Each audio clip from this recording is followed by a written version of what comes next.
Hi there, I'm Bee, and I'm inviting you to come along with me to discuss spiritual practices and how they affect our lives.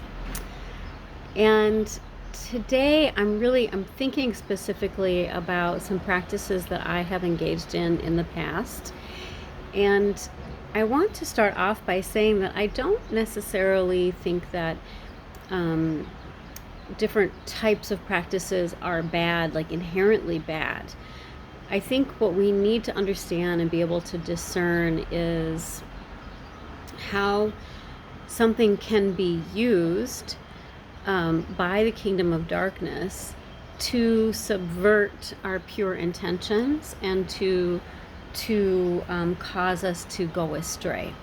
So I want to take, for example, there's a specific type of meditation out there. I don't want to name any names. I don't want to throw anyone specifically under the bus or name any names, but I'm just going to tell you about this technique. It's referred to as a meditation. However, it is not a meditation. It's a visualization practice. And the practice consists of sitting and sitting like you're going to meditate, breathing deeply, and then attuning to the energy centers in the body. And then imagining yourself breathing into these energy centers in your body, which are located in the central column of the body. So we'll just say, like in alignment with your spinal cord, basically.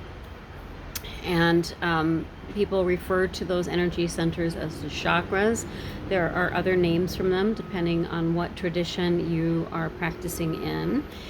And there is no evidence for them per se. However, there has been a lot of scientific study for the Chinese energy meridians that shows that that's a scientifically proven thing that exists, and it can be accessed, say like through acupuncture or acupressure. And I do believe that we have an energy system in our body, that everything in life is made of energy, vibrating particles, subatomic particles, sort of vibrating against each other, creating these different types of energy in our body and in the world around us. There's electricity in our body and in the world around us, and that's a part of God's design. And so I honestly do think that that is all a part of God's design. And just because we haven't been able to pinpoint it through science yet does not mean that it doesn't exist. And we find that in science, oftentimes we think we have the answers, and then 10 or 20 years later we find out that we were wrong or we had misunderstood something. And so that's just my belief. There's no biblical evidence for that. So you can just take that with a grain of salt. But to know that there are many types of visualization techniques or attunement techniques where people will consciously breathe into those parts of their body and attune to them.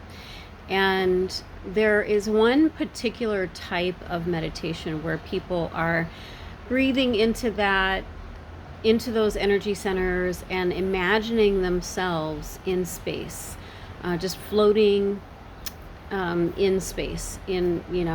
So if you can imagine yourself sitting on your couch in a relaxed position, and then just in space. Rather than on your couch. So people are bringing themselves in their imagination into space, and opening up their energy centers, which circulates the energy in their body and is thought to be connected to different organs. And certainly the Chinese energy meridians are connected to different organs. And then it even goes so far as to circulate the energy to sort of like, say, for example, the energy in my heart. to circulate that energy out and connect it to a planet that is in space, and then to exchange energy with that planet and then bring it back into the heart space, and then to do that in each part of the body and each down the central column of the body. So with the mind and with the throat and with the heart and with the guts, and then with the reproductive organs and the waste organs, circulating that energy back and forth while floating around in space. and it's a very energizing practice. A lot of people,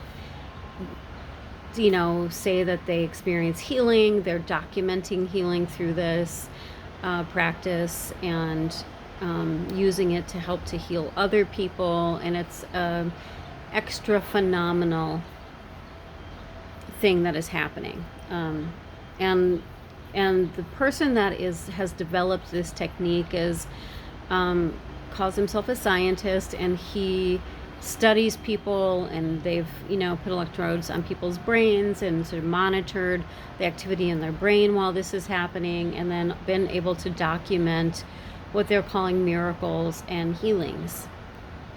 And people do walk away with healings that appear to be quite miraculous. Things that cancer is going away, and things like that, things happening that no other way of healing has helped to eliminate. But after doing this practice, that they've been healed, sometimes spontaneously and sometimes after a series of doing this practice. And I was reminded of this practice today because I had seen somebody was mentioning this practice. And I just want to say that after, having been in the occult and having been in some of these practices that aren't necessarily considered occult, but are considered like sort of a pseudo-scientific, new age, healing techniques, that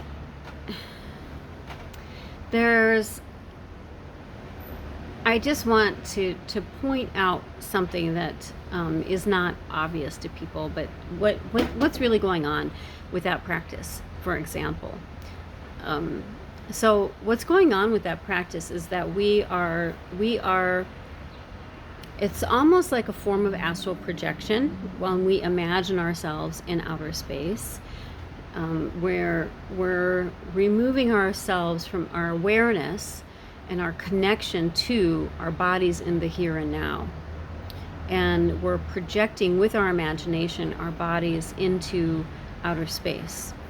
And so we're leaving our bodies vulnerable. And that is a very dangerous position to be in. And even other practitioners in the occult, like Carlos Castaneda, warns against this when he talks about astral projection and doing spiritual warfare and shamanism and that sort of thing. He even talks about that there are dark entities that will try to take over your body, and he warns against that. And when we are exploring, sort of playing with these things, we get ourselves into situations that we don't quite understand, and we can cause problems for ourselves that we don't quite understand that we're doing. We get in over our heads when we do these things. So what's happening is that we're essentially astral projecting, we're leaving our bodies vulnerable, and then we're taking ourselves into the second heaven. And the second heaven is where the kingdom of darkness resides. So we're going into their kingdom. And that is especially dangerous, to just go right into their kingdom. It's already challenging when when the entities that live in the second heaven and belong in the second heaven come into our world, into our realm, and invade our realm and cause trouble for us here. But we are even more vulnerable when we go into their realm. It's their territory. Just like you feel more empowered when you're maybe in your own home or in a place where you feel like you have some power, you're empowered, and so you can more effectively have a discussion, with someone who you have conflict with, for example, when you feel empowered and you feel like you're on your home turf. So same thing with like sports, for example. Sports teams tend to win on their home turf. That's just statistically, that tends to be the case. So just something to keep in mind. So we're leaving our bodies vulnerable, and then we're projecting ourselves into the home turf of the kingdom of darkness. And I'm just going to put on hold. There's a lot of activity going on outside right now, so there's a lot of background noise. So I might need to just pause here and there just to dampen down some of that noise. So not only are we doing that, but then we also, so we're leaving our bodies vulnerable, we're projecting ourselves into the home turf of the kingdom of darkness, the enemy of our soul, and then we are sending our personal energy that I believe God bestowed upon us. He built us with this energy, and we are casting it out further into second heaven to connect with what we think is a planet or the energy of a planet, but we don't know that for sure. And more likely than not, what we're actually doing is we're connecting. We'll see. I had to move. Some major jackhammering going on, so you might still hear it in the background, but should be a little bit better now. So more likely than not, that those planetary energies that we're connecting to are actually demonic energies. So for example, the planet Saturn has been linked, like all the planets and even the stars have some kind of connection to various deities, depending on what cosmology you're working with, which can be an indication of what type of energy we are working with. For example, if we're connecting to the planet Saturn, right? What we know about Saturn, if we follow the occult teachings, Saturn is a difficult planet. It's a difficult energy. It is troublesome. It creates hardship, and and the same like Mars, for example. Mars is known as like a warring energy, and so the god of war is connected to the planet Mars. So those are clues, those are indicators, those are things that we can be thinking about. So if we're casting our energy out there, and connecting with these planetary energies, and then circulating our energy back and forth, and what we're doing is we're bringing that demonic energy directly into these centers in our body, these places in our body that are connected to certain organs and functions in our body. And so we're inviting the demonic realm to come and inhabit us in those places in our souls, in our bodies. So so this is this is one of the ways that the simple idea of meditation has been co-opted and changed. And that's not to say that the person who developed this technique has that in mind. I think most people who are engaged in things are unwittingly doing so. So and especially when we see results, right? When we see, oh, this makes me feel good. I feel some euphoria afterwards. I feel enlivened. I feel more energy in my body. I have some illnesses that are feeling relieved. Things are starting to work out in my life. then we attribute that to goodness, right? Although it doesn't necessarily mean that there's goodness behind it, because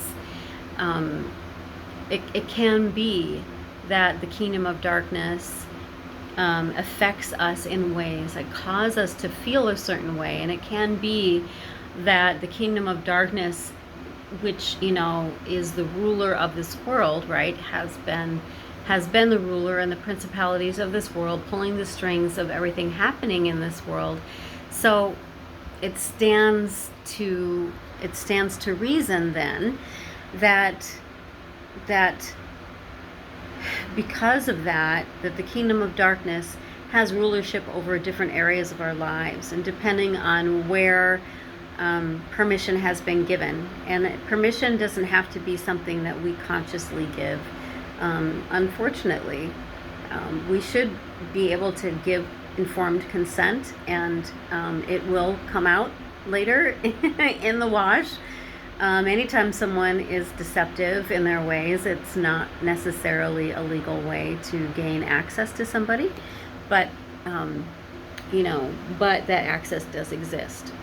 And so, how many times have you signed the terms of service agreement on an app and not read it? And you just don't know what you're getting into. And then most likely they're spying on you, right? And then your phone can tell you exactly what you were just talking about 2 seconds ago. So, this is happening all over. And so in this way, we wind up giving access to the kingdom of darkness, and we wind up sometimes becoming agents of darkness without even knowing that we are doing so. And even with the best of intentions, even when we want to do good in the world, we want to help others, we want to heal others, we want to create peace on earth. And so, we're doing all these things and accessing our power, and we have all been given that power. So regardless of, whether or not you have accepted Jesus into your life, you have the breath of God in your lungs, and that breath moves through your throat when you speak, and it is creative. And so we are in many ways creating the world around us, either consciously or unconsciously, or most likely a combination of those things, which is why we are told that the power of death and life are in the tongue, and that we should be mindful of how we speak, and we should not engage in idle chatter, because we're cursing each other when we're doing those things, when we gossip about other people, and when we just randomly say whatever pops into our head, or we say something cruel or hateful or condemning of others, and we're not speaking from a place of love, we're not speaking from a place of blessing or life. And it's just this habitual thing, and it is very common in society to do that. There's even whole industries committed to idle chatter of, doing opinion pieces about celebrities, and a lot of the news is just idle chatter. A lot of it is projection about what may or may not happen, and in this way we're influencing the world around us, and we're giving the kingdom of darkness permission to create those realities around us, essentially. So that's how, when we do these practices, how they can lead us down a bad road. It's not to say that the thing in itself is bad, but it creates an open door for things to happen. And of course, that's probably not something that's going to, happen right away. It takes time, it builds up, and the more that we open ourselves, and the more permission, either knowingly or unknowingly, that we give, then the greater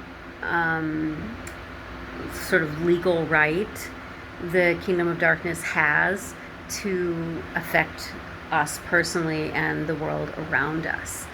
So I just wanted to comment about that. There are plenty of practices out there. This is just one example of that that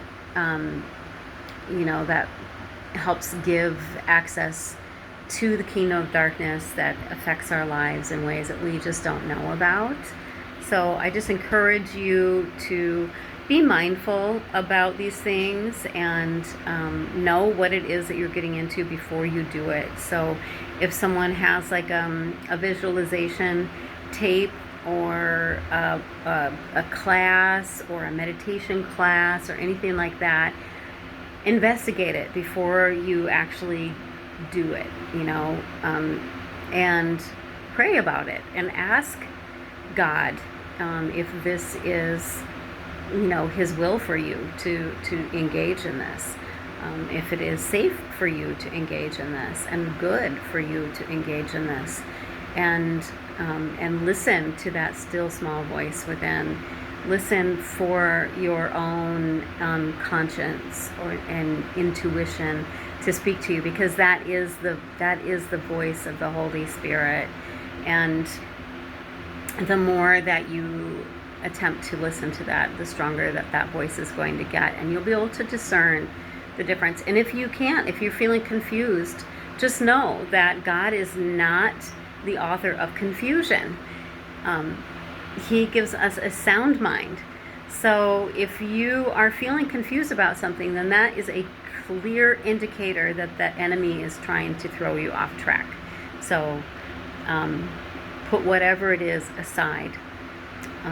Anytime you feel confused about something, just set it aside and wait for the clarity to come.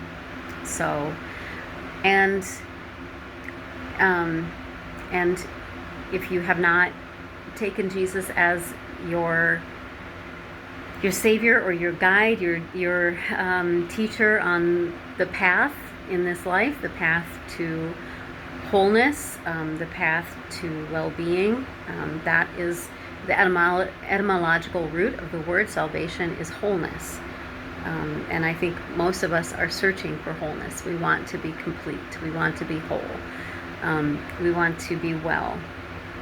And even the words wealth and health come from the same root, weal, which means well-being or wholeness, right? So all these things that we're looking for in life are all rooted in wholeness or holiness, and that is Jesus. Jesus. His name means the God who saves. That is the supreme being that can be invoked or called upon. Makes us whole. That's what his name literally means. So I just encourage you to call on him, ask him to show you the truth, ask him to show you who he is, reveal himself to you, and just keep opening yourself up to that. And with all sincerity, it is important that you ask that question in all sincerity. If you are feeling snarky or cynical about it, or like you have to prove yourself to me, God, oftentimes that's not really the way that it's going to happen.